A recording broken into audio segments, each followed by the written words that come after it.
नमस्कार। हिंदी साहित्य की दुनिया में ना एक ऐसा सवाल है जो सुनने में तो बड़ा सीधा साधा लगता है, पर इसका जवाब बड़े बड़े विद्वानों को आज भी उलझाए हुए है। आज हम इसी एकेडमिक रहस्य की गहराई में उतरने वाले हैं। तो सवाल बस इतना सा है कि हिंदी साहित्य का जो पहला अध्याय है, जिसे हम आदिकाल कहते हैं, वो आखिर शुरू कब हुआ? लगता है ना कि ये तो बड़ा आसान सवाल होगा, लेकिन इसका जवाब उतना ही कॉम्प्लेक्स है। और सच कहूं तो यही बात इसे इतना दिलचस्प बनाती है। तो चलिए शुरू करते हैं। इस मिस्ट्री को कह सकते हैं परत दर परत खोलते हैं। सबसे पहले ये तो समझ लें कि ये आदिकाल आखिर है क्या। आदिकाल मतलब शुरुआती दौर या अर्ली पीरियड।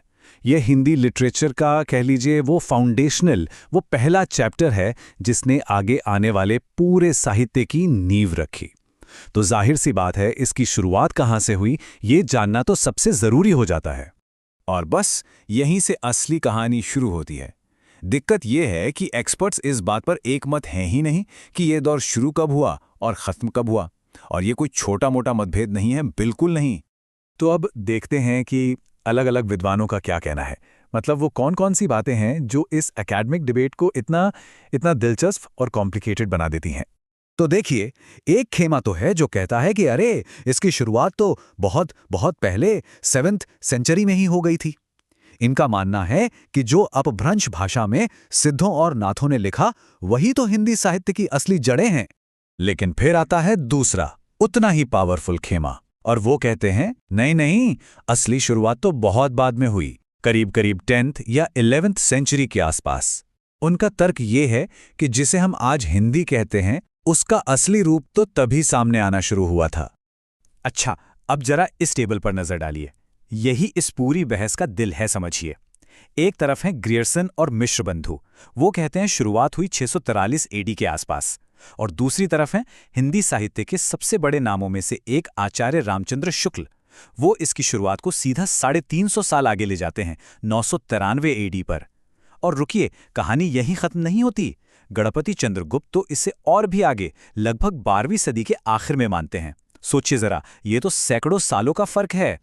ये नंबर तो ठीक है, लेकिन इनका असली मतलब समझने के लिए चलिए इसे एक तस्वीर की तरह देखते हैं। और ये देखिए, ये टाइमलाइन साफ साफ दिखाती है कि हम कितनी बड़ी बात कर रहे हैं। सबसे पहली डेट जो बताई गई वो है 643 एडी और सबसे आखिरी 1400 एडी। इन दोनों के बीच लगभग 800 साल का फासला है। अरे ये तो इतना लंबा समय है कि मुगल साम्राज्य और ब्रिटिश राज दोनों को मिला दें तो भी शायद कम पड़ जाए। हाँ, लगभग 750 साल।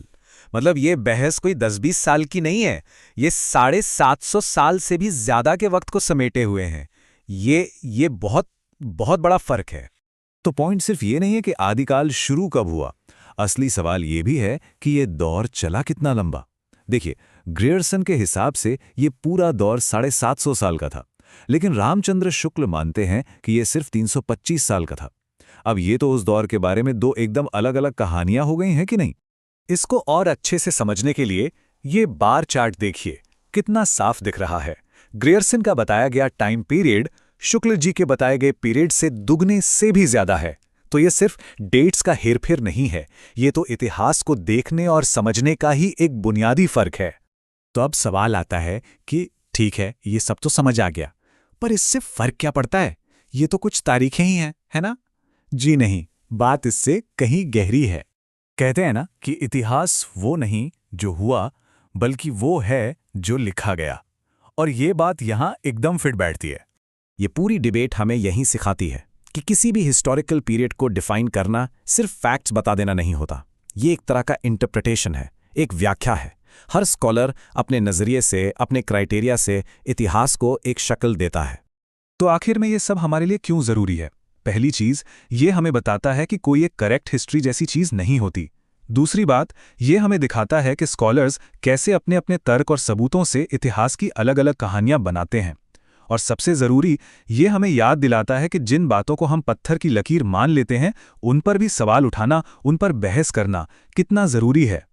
और हम इस सत्र को इसी एक विचारोत्तेजक सवाल के साथ खत्म करते हैं।